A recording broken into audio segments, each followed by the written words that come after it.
Welcome back to my channel. তো চলে আসলাম আজকে আবারও একটা নতুন ব্লগ নিয়ে। তো আজকের ব্লগটা কি হতে চলেছে তোমরা নিশ্চয়ই ট্রেলার আর থ্যাম্পেল দেখে বুঝতে পেরেছো। হ্যাঁ বন্ধুরা, আজকে ব্লগটা হতে চলেছে মায়ের বিসর্জন পর্ব। তো আমরা এখন যাব বিসর্জনে। আর বিসর্জনটা কিন্তু আমার মায়ের বিসর্জন নয়, যাব আমরা সুন্দর কাকুর মায়ের বিসর্জনে। আর আমার মায়ের বিসর্জন হয়নি, তো মাকে মন্দিরে রাখা হয়েছে, সেটা তোমাদেরকে শেয়ার করব এখন। তো আমি আগে শেয়ার করতে সময় পাইনি। তো আজকের বিসর্জনের আমরা যে মজা করব বা আমরা যে আনন্দটা করব আর কি, সেটা তোমাদেরকে শেয়ার করব, তুলে ধরবো তোমাদের কাছে। তো চলো দেখতে থাকো। দেখাচ্ছি, দেখো আমার মাকে মন্দিরে রাখা হয়েছে। আর এখান থেকে যাব আবার কাকুদের বাড়ি। আজকের ভাষণ তোমাদেরকে বলেছি, তো ওখানে সবাই ফোন করছে। তো আমাদের আগামীকাল প্রোগ্রাম ছিল, প্রোগ্রাম থেকে এসে আবার এরা একটু ঘুম দিয়ে আবার এখন বেরোবো। দেখো আমার মাকে মন্দিরে রাখা হয়েছে, তোমাদেরকে ভালো করে দেখাচ্ছি। দেখো দেখো ফ্রেন্ড, আমার মাকে আমি মন্দিরে রেখেছি, কারণ আমি সারা বছর মাকে পুজো করব। আর গলাতে যে মালাগুলো ছিল সব আমি খুলে দিয়েছি, কারণ দাগ হয়ে যাবে বলে। দেখতে পাচ্ছ, মাকে রেখে দিয়েছি। ফ্রেন্ড, আগামীকাল প্রোগ্রাম ছিল, প্রোগ্রাম থেকে এসে আবার তোমাদেরকে বললাম যে রাত্রি একটু ঘুমিয়ে আবার যাচ্ছি। তো আমাদের প্রোগ্রামের ভাগ নেই, প্রত্যেকটা দিন প্রোগ্রাম হচ্ছে। আর পুজোর ওকেশানে তো আমরা প্রত্যেক দিন বাড়ি এসে প্রোগ্রামে গেছি। আর এখনও আজকেও প্রোগ্রাম আছে, কাকুদের বাড়িতে ঘুরে এসে আবার আমাদের সব প্রোগ্রামে যেতে হবে। আজ প্রোগ্রাম রয়েছে, ঘোড়াদোল লাইনে প্রোগ্রাম রয়েছে, তো ওখানে আবার আমরা যাব। তো চলো কাকুদের বাড়িতে দেখা হচ্ছে। এখন বাড়ি থেকে বেরিয়ে পড়লাম কাকুদের বাড়ি যাওয়ার উদ্দেশ্যে। তো এখন যাচ্ছি আমি হাঁটতে হাঁটতে, এখান থেকে গাড়ি ধরে যাব। আর ওখানে গিয়ে তোমাদের সঙ্গে দেখা হচ্ছে। আর বেশি কথা বলবো না, কারণ তোমরা তো নিশ্চয়ই বুঝতে পেরেছো আজকের কি হতে চলেছে। তো ওখানে যাই, দেখতে থাকো। ফাইনালি চলে এলাম কাকুদের বাড়িতে, দেখতে পাচ্ছ এখানে বাড়িতে দাঁড়িয়ে আছি। তো চলো ভিতরে যাই, দেখাচ্ছি। দেখো চলে এসছি, আর এখানে দেখো মাকে বের করে রেখেছে। তো এটা হলো আগামী বছরের দেবী মা, আর এবছরের মাকে তোমরা দেখেছো। তো সে মাকে মন্দিরে রাখা হয়েছে, আর এই মাকে বিসর্জন হবে, বিসর্জন দেওয়া হয় মাকে। আর ওদিকে রান্নার প্রস্তুতি চলছে এখন। তো চলো দেখতে থাকো।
তো ফ্রেন্ড, তারপর চলে এলো বুদ্ধদেদা, বাপিদা আর ঝন্টু এসছে এখন।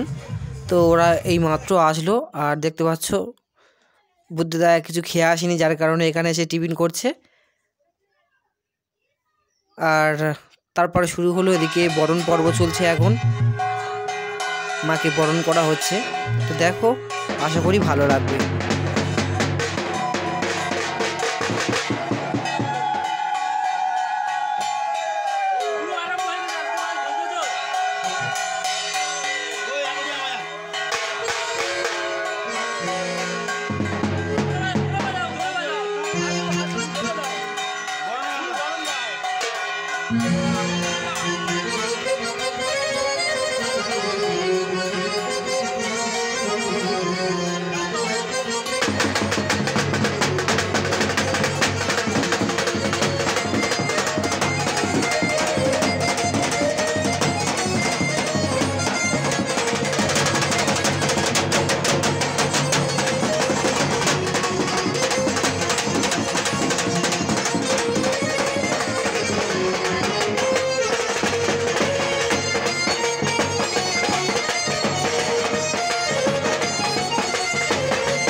তো ফ্রেন্ড, ওদিকে তো নাচানাচি চলছে, আর এদিকে দেখো এখনও রান্না চলছে। আর কানুদা এই মাত্র আসলো। আর এটা আমাদের হচ্ছে গোপালদা, আগামী বছরে আমাদের সঙ্গে ছিল। no, no, no, no. তো তারপর মাকে ভ্যানে তোলা হলো, আর এখন মাকে নিয়ে পাড়াতে ঘুরতে নিয়ে যাওয়া হবে। তো দেখতে পাচ্ছ মাকে ভ্যানে করে নিয়ে যাওয়া হচ্ছে। তো দেখো, আর এদিকে তো নাচানাচি শুরু করে দিয়েছে, বুঝতে পারছো, মায়ের ভাসান বলে কথা। তো আবার একটা বছর অপেক্ষায় থাকতে হবে আমাদেরকে, আর একটা বছর পরে আবার আমরা আমাদের মাকে আবার পাবো। তো দেখতে পাচ্ছ সবাই খুব আনন্দের মধ্যে আছি আমরা সবাই।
স্নান সেরে নিলাম, নিয়ে আর এখন আমরা বেরিয়েছি প্রোগ্রামের উদ্দেশ্যে। আর এখন বাজে প্রায় 4টে, তো এখন যাব প্রোগ্রামে। আর ভিডিওটি কেমন লাগলো কমেন্ট করে জানাবেন। ভিডিওটি ভালো লাগলে লাইক কমেন্ট শেয়ার এবং সাবস্ক্রাইব করতে ভুলবেন না। আর দেখা হচ্ছে নেক্সট ভিডিওতে।